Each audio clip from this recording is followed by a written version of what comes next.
कलयुग में मनुष्य की विचारधारा इससे भी गिरी हुई होगी। मनुष्य दूसरों के दुख में अपना सुख ढूंढेगा। अपने परिवार का पेट पालने के लिए दूसरों की हत्या करने में भी उसे कोई ग्लानि, कोई पश्चाताप नहीं होगा। दूसरों के रक्त में सनी हुई रोटी वो स्वयं भी खाएगा और अपनी संतान। पूजा कभी पाप नहीं होती, और जो प्राणी भिन्न भिन्न देवताओं की पूजा करते हैं वो भी वास्तव में मेरी ही पूजा करते हैं, क्योंकि इस विश्व के कण कण में मैं ही समाया हुआ हूं।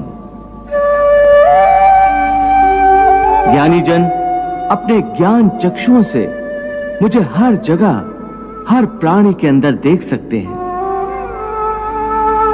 एक विद्वान ब्राह्मण में भी मैं हूं, तो एक चांडाल के अंदर भी मैं हूं, गौ में भी मैं हूं, तो एक कुत्ते में भी मैं हूं, हाथी में भी मैं हूं,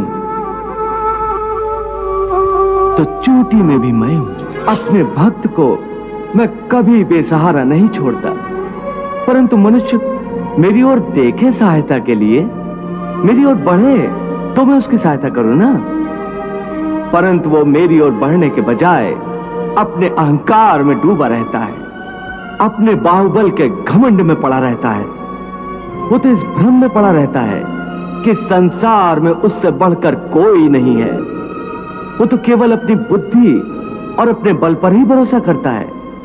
अपने बाहुबल पर उसे अपने परमात्मा से भी अधिक विश्वास होता है। जिस मन में श्रद्धा नहीं होती वहां शंका होती है। जैसे जहां उजाला नहीं होता वहां अंधेरा नहीं होता। न श्रद्धा होगी न आस्था होगी तो मनुष्य आस्तिक नहीं रहेगा, नास्तिक बन जाएगा, और वो कदापि सुखी नहीं हो सकता। हे अर्जुन, संशय के अंधकार को ज्ञान के प्रकाश से जो नष्ट कर देता है और ज्ञान द्वारा प्राप्त बुद्धि की प्रेरणा से अपने आप को समर्पित कर देता है, उसे कर्म नहीं बांध सकते। यही अंतर तो मिटाना चाहता हूं मैं। भक्त और भगवान के बीच कोई सीमा रेखा नहीं खिंचती। भक्ति तो भगवान और भक्त के बीच एक पवित्र रिश्ता है।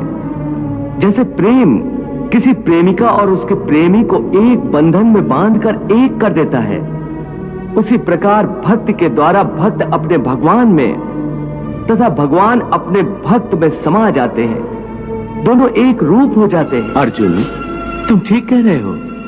संबंधों और रिश्तों से ही भावनाओं का स्रोत फूटता है, परंतु भावनाओं की ये नदी जल्दी सूख जाती है, बिल्कुल ऐसे जैसे आग में पानी की बूंद तुरंत ही लुप्त हो जाती है। मरने वाले की चिता के ठंडे होने से पहले ही रिश्तेदारों की आंखों के आंसू भी सूख जाते हैं। कोई 2 घड़ी आंसू बहाता है, कोई 2 दिन। बहुत रोती है तो मां, वो भी चंद दिनों में फिर संसार की माया में फंसकर अपने दूसरे कर्म में लग जाती है। देवी, आज की ये सत्ता की लालसा कलयुग में भी दिखाई देगी। हर कोई बल द्वारा सत्ता और सत्ता द्वारा बल प्राप्त करने का प्रयास करेगा।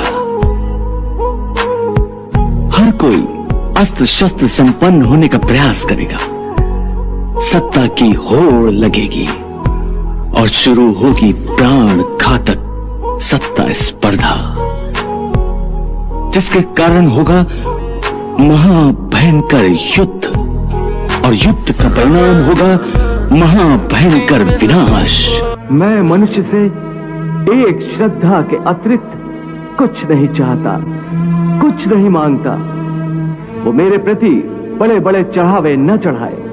सोना, चांदी, घी, चंदन और पकवान के चढ़ावे मुझे नहीं चाहिए।